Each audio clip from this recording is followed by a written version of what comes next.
Ladies and gentlemen and boys and girls and children of all ages, you're now tuned in to the Fight Card Podcast, hosted by Spider. ¿Quién quiere chingazos?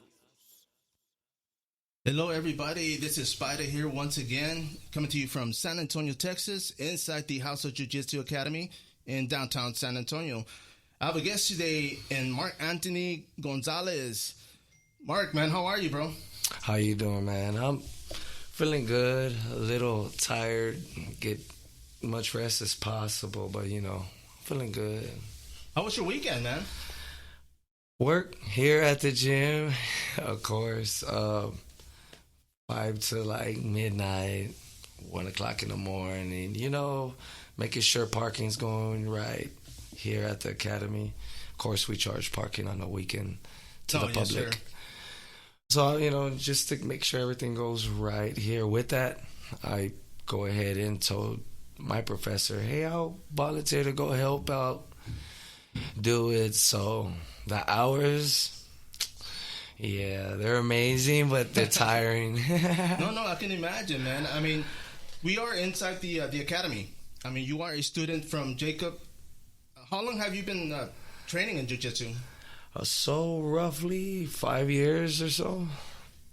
And now when you started in grappling, did you come in here green? Did you know any wrestling, anything? So when I first started, it was striking. It was MMA. It was MMA because I was like, something I did, something I loved, doing, fighting. So I was like, my intentions of going in to the academy was like, all right, I'm gonna go fight, something I love doing. Right. So it took off from there. I got invited from a buddy of mine to come check it out because he's I know you love fighting, you got good stand-up. I was like, all right, I'll just check it out with you, let's go.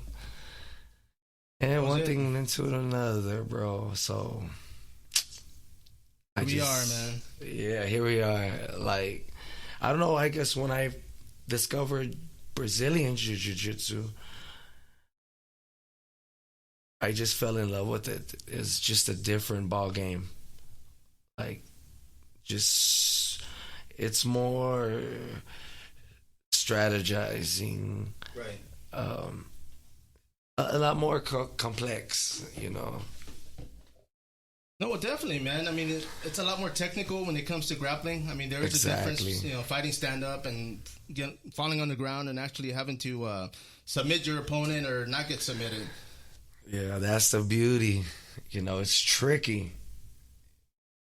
Let me ask you, man, when you first started training in grappling, I still remember my first time, and I signed up for the month, and I only went once a week because I was hurting. I mean, how was it for you coming in here? My very first time, I was green. Okay, so the only experience I had going in, it's kind of funny, but, bro, I used to break dance.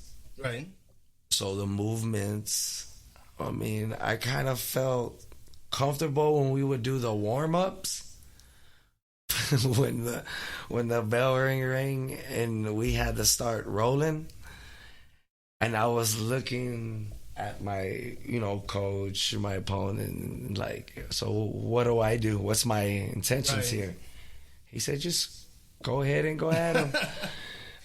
Try to get on top, take his back, we'll guide you from there. Right. So one thing led to another. I started rolling, feeling the body, putting my experience of breakdancing, the movement, rolling around, trying to prevent the guy to like actually getting a submit on me. It was amazing. Good experience, fun, exciting. It was just a total different ball game. Like I said, man, I didn't know what to expect, and finding out the hard way is like, this was amazing. I have to keep going to better myself. myself. So yeah. No, yeah, and that's why I was asking, because for me, it was, I didn't know any holds. I mean, I grew up watching wrestling and lucha libre, so I knew what pro wrestling was. But like you said, you're kind of awkward because you don't know if to clinch or, what to go for. It was crazy, man. So, I mean, as I started going every day, you start putting your own teachings, that you were taught, you start putting it into your own perspective. Right. So going into it, being green, a white belt, I'm looking, studying, listening. More important thing is to like pay attention. Right. I try not to wander off, around the room, looking around. I make sure I try to pay attention to the technique that day. Right. Because there's so much to learn, and of course we run through technique after technique. So it's just something you have to really have patience for. Right. Because I would find myself in the tightest positions, bro, and I would think to myself, damn, is it over? And then, certain techniques are there for those type of feelings or thoughts. You can, oh wait, no, it ain't. This ain't the end. I could do this now. You start finding openings. And you start being, like you said, technical. Right. A lot more patient. Just making sure you're not giving wasted movement, Let me ask you this. When you first started, you went to the gym, were there guys that were just looking to tear you up? I mean, did they just, or did they I work with you? didn't really feel that way because, again, I was going in there with experience of fighting, period. Whether my technique was off a little bit, my physical, my mental, my past life experiences, I already knew what I was going in there for. Right, so whether or not they were feeling that way, I didn't really see it that way. I just went in there. Everybody looked humble to me. So whether they were hiding it, those are really good chess players. I mean, you have those guys. No, yeah. They have a game plan. Oh, yeah. Yeah. They'll go in there like, oh, you got me on my back. Or you took my back, So, but like in one instant, split second, it could be reversed. And you're like, what just happened? Like you're mad at yourself now, but you're like, oh crap, he did that right now. Man, I gotta say this. For me, when I first started, I mean, the first month, like I said, I was going once a week. I would go home tired, hurting. I mean, I was working full time, but it probably took me like 3 months for me to finally start, I guess, stretching out those limbs to where I was able to keep going with the class. Now, for me, in the beginning, this is in 2002. When you guys would come in, I would always work with them, only because that's why I asked you earlier. I mean, there were some guys at the gym that were just tearing people up and they would never come back. So my thing is doing this is how I said people would take their teachings and, they'll make them and fit their own, their own techniques or their own teachings. They'll put them in their own perspective and they'll go out. It's just like doing things a different way, but with the same teachings. So I go in now, like you said, you got these guys, just straight ready to hand it to you.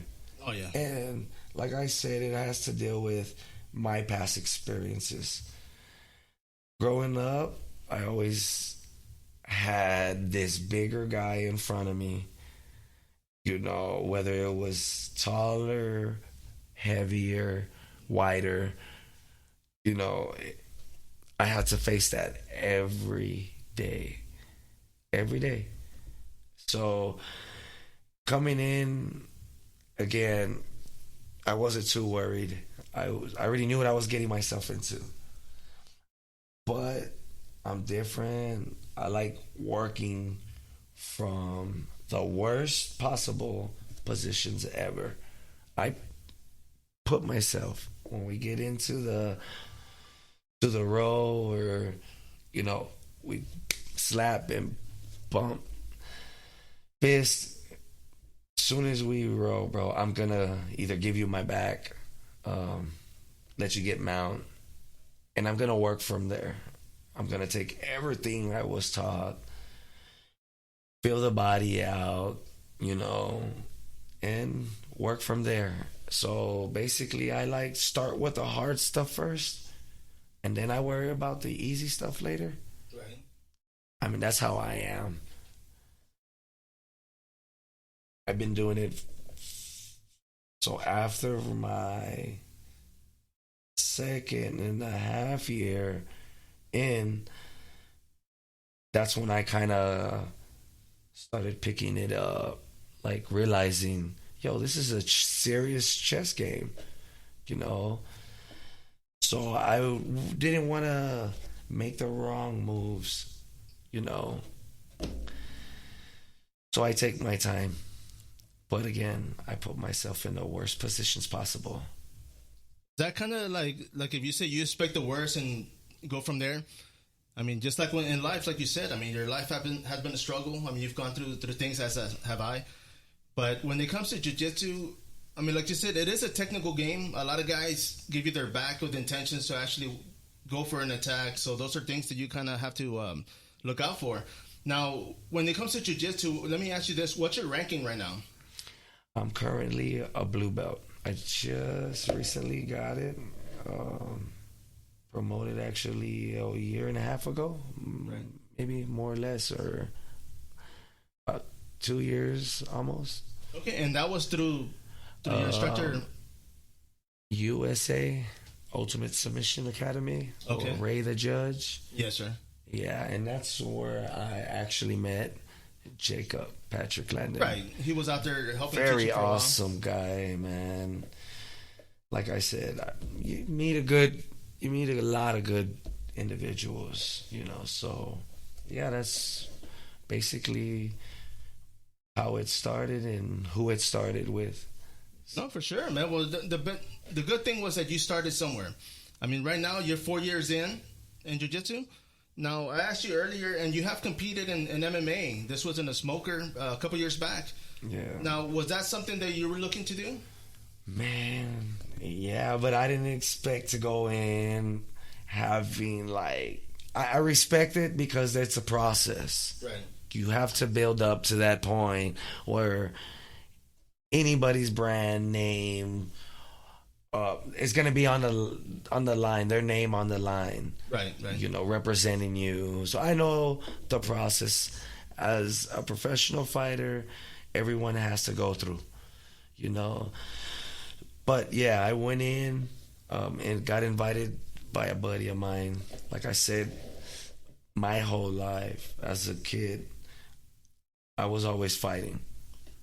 Whether it was defending myself most of the time, or just playing and goofing around with the kids. I went in, like I said, it started at USA, met Jacob. So yeah, I went in there like, hey guys, I want to fight. They said, just show up, be consistent, we'll take it from there. Started doing it. Got the smoker. Like I said, Jacob was there. Ray. So a bunch of good individuals, you know. I started experiencing this like environment change. Right. And to me, growing up the way I've grown up, I mean, bro, it's just a loss of words. It's hard to explain, but I can imagine, man. Just know I love this. You know, I love this sport. Period. Now let me ask you this: you are a father. You have kids. How do they train themselves? Yeah. So ever since I started with my first child, since day one, he opened his eyes, the first one, I was already training. They see it, they live it, they love it. And of course, you want to set an example. I mean, this is not outside on the streets fighting. This is actually a sport. So say in a few years, if your son's like, Dad, I want to fight, what would be your words to him? My words would be very technical. Think before you move. Pay attention. Stay dedicated. Understand that, you know, this is a job, not a game. So I would, you know, let him know what to expect. But as his own fighter, you know, he's going to go in there with his own energy. You know, every fighter does. Right. But as far as guiding him, I can only tell him what professors, teachers here, or any academy would tell the fighter. Stay consistent, dedicated, no BS off the mats, stay humble, be technical with the sport, you know, and your teachings, period. Definitely, man. And like you said earlier, I mean, you went in with your intentions to fight. Now, you understand on their end the fact that they wanted you to go in there and kind of get your feet wet, right? Yeah. Yeah, well, that's the process. You know, you got to go in, show up every day, show that you can do that, and keep going every day, train hard, build up to the point where, hey, I can go to this competition, compete, do what I got to do, and look back at that experience and keep going and building more experience, you know, more success with, of course, the right dedication, you know. Yes, sir. Now, let me ask you, bro. The reason I have you in here is not just because you have a great personality. You do. You are a student here at Jacob Landon. Now, an incident happened a few weeks back involving an S.A.P.D officer. It was all over the news. I know you got a Gracie breakdown out of it, which is pretty freaking awesome. And let's go back, man. I mean, this was in your neighborhood. You're driving down your street, and you see an officer struggling with an individual. Oh, yeah, man. Just another day, you know, just driving. In the neighborhood. Just another day in the neighborhood. I was driving to the academy to come train, of course. I have my wife, her brother, my kids, you know, family. Everybody was there. Yeah, but, you know, you don't see it in the video, you know, because they're in the vehicle, you know, in the AC, you know, doing their thing, but watching. Right. They know what's going down, what they have to do. So, yeah, man, I'm coming off of Capolo, turns into Sultan Fuzz. You know, as I'm turning the corner, I see, you know, the suspect running. He gets scared, spooked, because he thought I was going to hit him with the vehicle. So he kind of like, whoa, tripped out and tripped over himself. Being the cop was on his heels, kind of stumbled over the suspect right away when the suspect fell. So it happened fast. As soon as I hit the corner, both of them hit the floor. So I was like, I was just going to let it go down, like let the rest go down, stay out of the way. You're supposed to let the rest happen. It didn't happen like that. As I was watching it unfold, I mean, that officer, not to beat him up too much about it, but I understand now that they didn't get training, like we do. So, of course, what we call here at the academy being rocked when you're on top mount, you don't have your proper base set. We call that being rocked. Right. So he was, being rocked pretty bad, man. So I was like, turned to my wife, like, babe, start recording. I'm going to get off and help him. I can't, let this go down. Right. And this is for your own safety also. I mean. Yeah, I started recording because actually, like, I'm already, having my own issues with the system, But as a person, who I am and who I've been, I had to, like, render aid. Something I felt had to be done. No, definitely, man. Now, the fact that you stepped in and you actually helped an officer of the law. Now, like you said, you're on the other side of the system, and we've all been there. But, I mean, you saw he needed help.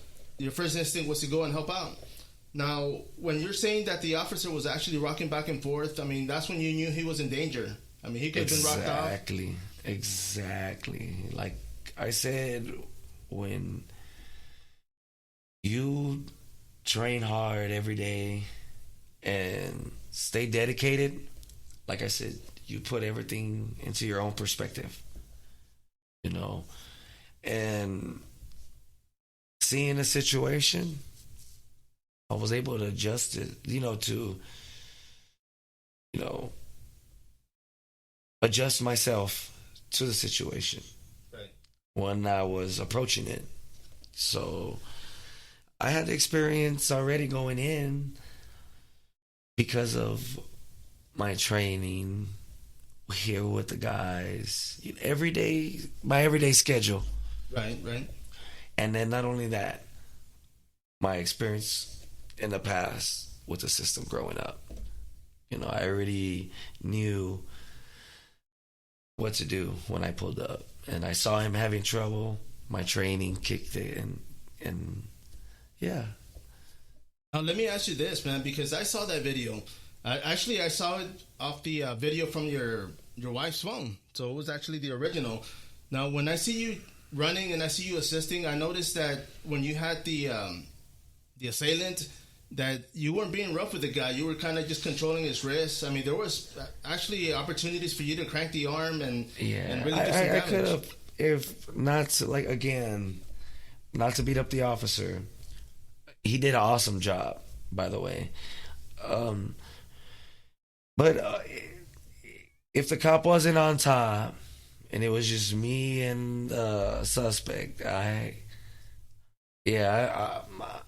would have had full control. I would have probably mounted him already, had the bag, something crazy. Right. But, of course, like you said, you saw how I gave not only the officer, but the suspect that boundary, that room. Right. Of, I understand what's going on, but we all need to, like, take care of what responsibilities we need to at that point.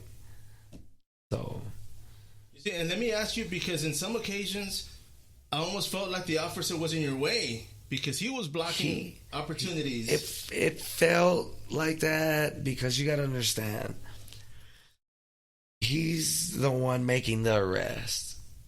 So being an officer of the law and making your arrest, that's your responsibility. Right. So in many ways, he had to be in my way. But then again, if we're speaking on the actual sport itself, definitely in a way, every way. No, for sure, man. And I mean, it was a good thing you were there, the right place at the right time. I mean, like you said, it was in your neighborhood, man. I mean, I live on the west side myself, and I see things daily. I witness things on the daily, man, and it's kind of like a quick thinking, because on the back of your mind, you're like, man, you don't want to get involved. But being that it was a law officer, was that what kind of made you make that move? Again, man, it's hard to pinpoint it. And the only reason I can say I did it was, like I said, the experience from jiu-jitsu. I mean, he was getting raw too much to actually sit there and think and make myself believe he had him under control.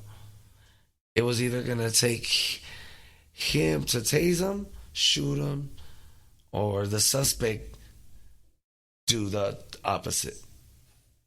Yeah, I mean, in a way, you saved somebody's life. So, like, seeing it, I mean, my intentions were to go in there because the guy on top happened to be a man in uniform. So, in a way, it did. I'm not going to take that away. It did have to deal with the fact that he had a uniform. But more importantly, it had to deal with the fact that this guy on top was not going to be successful in this arrest or this skirmish, what we call the scramble. Right. Yeah, I think the suspect would have built the house and got up. Man, well, I mean, I, for one, am glad you were there, man. I mean, the officer, I'm sure, was grateful. And I got to say, bro, I mean, you were coming to class that day. Did you make it to class on time? No. And, I mean, were you... No, we're good. We're good. Just explained, what went down and got to the mats. Did my little consequence work out? I don't take away from the process of our training. Right. If, like I said, I take it serious. To me, this is my job. Even though I actually don't get paid until I start getting, my pro hunters. Right. Ticket sales, your table sales, creative things like that within the sport itself. Right. So, I make it a thing no matter what to stay dedicated. Clean the mats, take the trash out, little things. Right. But like I said, I come in here with the right dedication. No, for sure, man. I mean, and I'm sure, just your life experience itself has made you the man you are. I mean, the fact that you're training in jiu-jitsu and you're actually helps you concentrate, helps you think about what to do next. I mean, it's a blessing, man. I love the sport. It's like having a superpower in a way. Oh, yeah, man. It helped me. It opened my eyes, my mentality. It opened it up to like everything in the world around me. Yeah. I can walk somewhere in different environment, and for some reason, this experience with jiu-jitsu, I could look around and I could see what's going on. And as you're watching this, you see everybody else not even worried about what's going on around them, just going about their day. Right. And it's just amazing, bro, how this sport, it really changes your mental. No, it does, man. Big time. I mean, it is a chess game, and so is life. We got to make the next move, make it a good one. My man, Mark Anthony Gonzalez, bro, I do appreciate you coming in here. I know I've been wanting to talk to you. the hype was real last week. A few weeks back. Seriously, serious hype. Well, I understand because again, that video just shows, with the right training and experience, of course. I mean, any situation, whether it's hostile, whether it's verbal, it could be dealt with the right training. Even for verbal communication, right? What I guess people would call,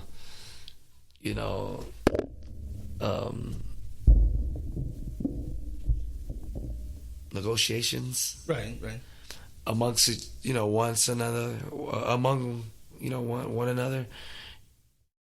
I don't know. It just opens your mind up to be able to assess the situation, right, or the surroundings around you. It helps you, deal with any type of negative energy. I don't know how to explain it. So that's why, if you're wondering, man, how calm were you? Like, what made you stay calm through the whole situation? And again, rolling with the guys every day, growing up the way I did, right. And growing up in life, period. My experience doing things in my past, jiu-jitsu just put that main tool that I needed. Like, jiu-jitsu was basically that energy drink I needed. Yeah, bro, because, without this, I wouldn't be a positive person right now. It wouldn't have been as humble. Yeah, I would have just probably drove off, kept going, passed it up, and probably would have heard a gunshot. Right. It didn't happen. Doing this, jiu-jitsu, BJJ, MMA, period, bro, it's a game changer. No, it is, man. And like I said, we are here at the House of Jiu-Jitsu. Jacob Landon, of course, a black belt in the sport. An amazing guy. Like, rolling with him too.